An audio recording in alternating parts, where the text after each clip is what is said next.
Thanks, Josh. Going back and forth from the hospital from Arnold, Maryland to Baltimore every day for Joni's surgery and then for her recovery, it gave me a lot of time to think about a lot of things. Specifically, I thought about driving. I don't like driving. I just don't. It just causes a lot of anxiety for me, and especially when there's traffic. Uh, I know some of you commute to work every day, and I know it takes a lot of time out of your life, and it can be exhausting. My commute is 7 minutes with light traffic. So I've forgotten how busy it is for people who go into cities. But I was reminded during this time when Joni was in Mercy Hospital in Baltimore. That commute was generally about 40 minutes, but with traffic, an hour. I was really glad I only had to do it 10 times. I counted. I want to come back to my driving experience in a moment. It provides the perfect analogy for what I want us to do today, which is, remember we did the gratitude service and you all shared, uh-oh, I forgot to give you white pieces of paper, which means you're going to have to write on your connection cards. We're going to do that again in this service, so this is really just some general thoughts to help prepare your mind and your sharing that we'll have in a few minutes. I also thought about Kwanza, that it's not a big tradition it's not a tradition in my household and not in this congregation, but I did want to talk about it because it actually is important to our faith tradition, Unitarian Universalism. It has become a national tradition for many African American families, and we helped. We helped fund Kwanza in part at its inception.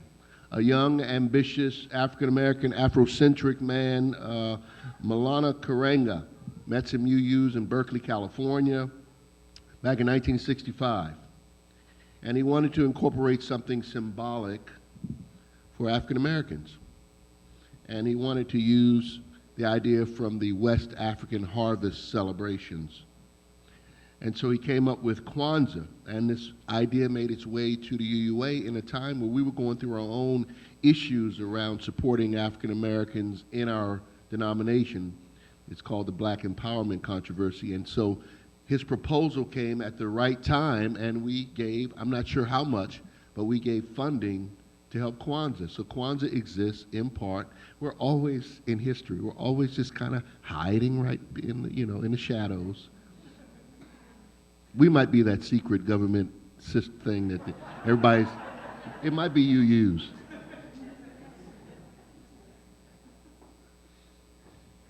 So that made me smile to know that our faith was a part of that. And Kwanza actually has 7 principles. I wonder where you got that from. Umoja, unity, to strive for and maintain unity. Kujichagulia, which means self-determination. Ujima, which means collective work and responsibility to build and maintain your community.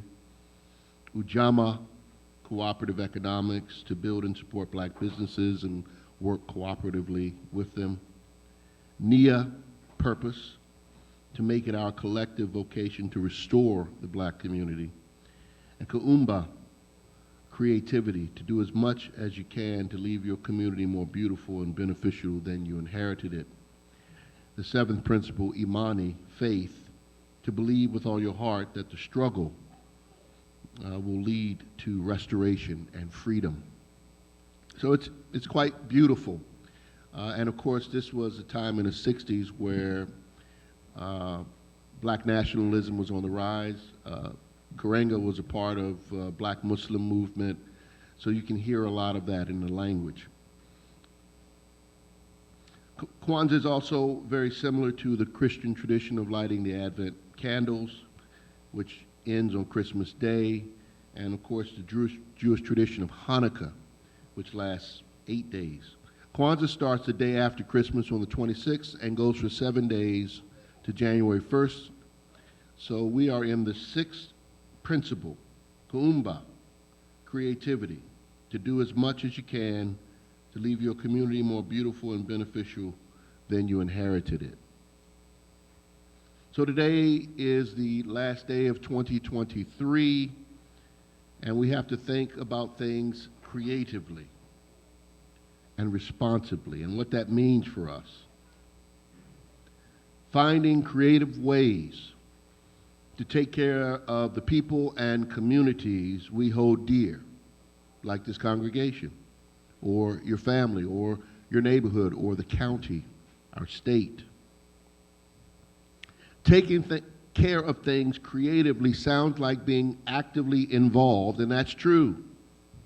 It's about doing and showing up and speaking up and finding creative solutions in the name of love. But it's also about reflection, and not always about trying to fix, save, or rescue. There's a balance that's needed. Our creativity to take care of things and leave them better than we found them can also lead us to not be mindful of our impact. So we have to ask, am I doing and saying too much? You know, this is a lesson for me right now. I'm preaching to myself, my wife going through major surgery and, recovering at home. And I've had to ask that question to myself a lot. Am I doing too much? And I've had to learn the hard way sometimes, how not to fix, save, or rescue. And that's hard for me because I'm one of those fixers, savers, rescuers. But I've learned that the healing process takes rest and quiet stillness, reflection.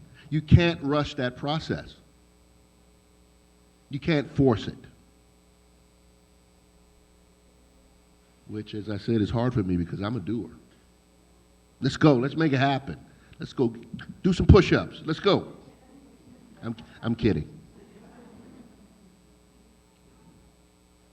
But I'm always seeking to make things better. But sometimes, Joni has had to remind me, don't overdo it. I'm not asking you to fix, save, or rescue. Just be present. You ever done that? You ever been stuck in hero mode trying to fix, save, or rescue? Yeah, everybody should be raising their hand. If you're Unitarian, Universalist, that's what we do. But sometimes doing nothing is doing everything that's needed. Amen? We cannot take people's autonomy away. Even if we don't like what's happening, we can't take their autonomy away, their free will. We cannot assume we know what's best for everybody else. And that applies in all situations. Kuumba. If I want to be ultimately responsible to and for myself and my community, if I want to provide creative solutions that changes lives, I must also know how to effectively manage the forces inside of me that drive me to fix, save, and rescue, and harness them if I am to be maximally effective. So I want to go back to driving now, which is a metaphor this morning and will lead us to our conversation. Because driving requires that I push the gas to accelerate, coast, when I'm going fast enough and I have gravity on my side, and to use the brake to slow down or even to stop. And when there's traffic, I find my foot on and off the brake, making sure I don't run into anyone. We want to do good. We want to be in good and healthy relationships, but we have to become better drivers of the inner spiritual self. And it takes wisdom, I find, to know when to push the gas down and say, hey, let's go, and when you should coast and just let things be. You have gravity on your side. And wisdom to know when to pump your brakes, to slow it down, keep you from sliding off the road, sliding off your path, or to hit the brake hard and come to a complete stop because that's what's necessary. Are you hearing me this morning? We're about to leave 2023 and into 2024, and some of us are making resolutions. I don't do that. I never keep them. But I want you to think about what you need to let go of, what you need to pump the brakes on. What do you need to hit the brakes on? Think about what you're giving in your relationships, at home, in your community, to this congregation. What do you need to accelerate? What do you need to ease up on? Because there is a sweet spot you hit sometimes when you're driving. It's when you know you're driving and all the lights are green. And it's generally a time when there's just not that many cars on the road. And it's just you cruising with your favorite tunes or your favorite ebook or your favorite podcast. And you're just in bliss. There are points in life that can be sweet, and I think we get to them more often than not when we become better drivers. You can't force your way through traffic. You just have to be there and be still and go with the flow. How can you get into your flow for 2024? What do you need more and or less of to get into your positive flow for 2024? Using my driving analogy, please share your responses at the mic. I'll give you 2 minutes. Joshua Long. Josh Long. I'll give you 2 minutes at the microphone to write your thoughts on your connection card. Joshua's going to play for 2 minutes, and then 5, 10, we'll have about 15 minutes to share. If you're online, put your comments in the chat, and I will read them. If you need a connection card, raise your hand. We'll take 2 minutes now. Maybe so. Can we put the question on the screen? Next slide. What do you need more and or less of to get into your positive flow for 2024?